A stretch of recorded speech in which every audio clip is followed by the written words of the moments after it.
Why this is 95, 96, 97, some of them they were similar to that one, not 100%. Very good. Mitochondria. The only thing that sheep does not have from that one is the mitochondria. It's the mitochondria of this one. Right? Do it make sense? I hope. And then of course that was the, I don't know, they won the Nobel Prize, but it will come up first time. Nowadays they do a lot of, you can look at the procedures. You can take the nucleus from the same sheep. Of course, it has to be a diploid cell. You all know what I mean by diploid cell. You have to take a diploid cell from that sheep out and put it, of course, you have to empty the egg. You have to empty the egg because that would be too many chromosomes. The animal will not be healthy, will not develop, first of all.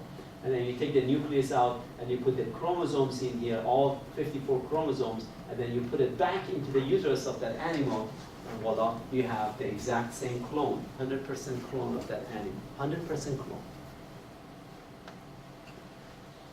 Of course, there are disadvantages to this. The animal dies early, they get a lot of cancer. Most of the animals are born with C-sections because they grow abnormally huge.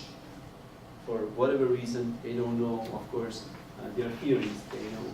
But the reason the animal dies early and has a lot of diseases, because in Bio 1, you studied that the number of, as the cells divide and divide, the telomeres are being cut off. You all know what I'm talking about? So the length of the chromosomes in this cells are less than the length of the chromosomes that normally the egg is provided.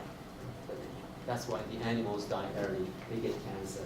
They have a whole bunch of problems. There are a couple of terminologies that you should know. Totipotent, it comes from total.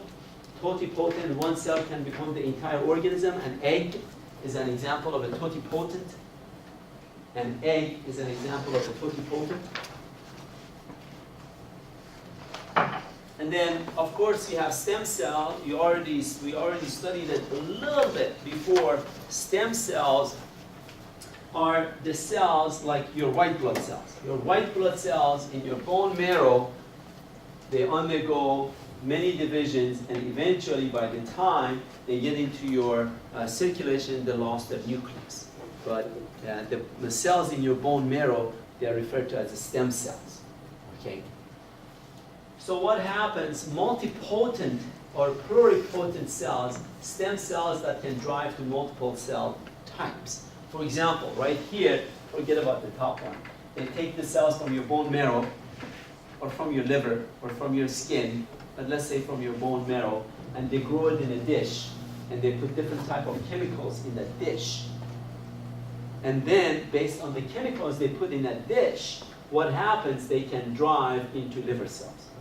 They can get neurons. They can get cardiac cells. And whoever needs a neuron, a cardiac cell, and so on and so forth, they put it back in that person, this cardiac cell or neuron, and that person will continue with his life or her life. I hope I'm making some sense. This is called adult stem cell, because the stem cell they took from that person and they grew it in a dish to become different type of cells is adult stem cell. The advantage of this one, the person who is receiving these cells will not reject to it. Hopefully it's the same person. Or maybe they are histocompatible. That terminology, you learned it from Bio 1 maybe, I don't know. But anyhow.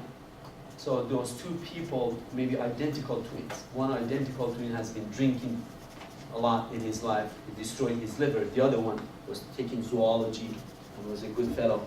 Right? For example, Ernesto, is that right? You have identical twin, Ernesto? No, you don't have identical twin. I thought. But anyhow, so what happens when they give that the other twin that was drinking this liver cells, they took it from this twin. And then, or same guy. Embryonic stem cell is a different story. they can take the cells from blastula, these cells, they call them inner mast cells, and they put it in a dish with not much of a trouble. Not much of a trouble. Easily, they can grow liver cells, neuron, skin cells, any kind of cells they can grow out of it. These are just an example. Those three that I gave you, these are just an example. This is much, much harder. Okay? This is much, much, much easier. And they have done this. They are doing this in laboratories every day. Okay? But the drawback for this one, if I've been drinking all my life alcohol, right?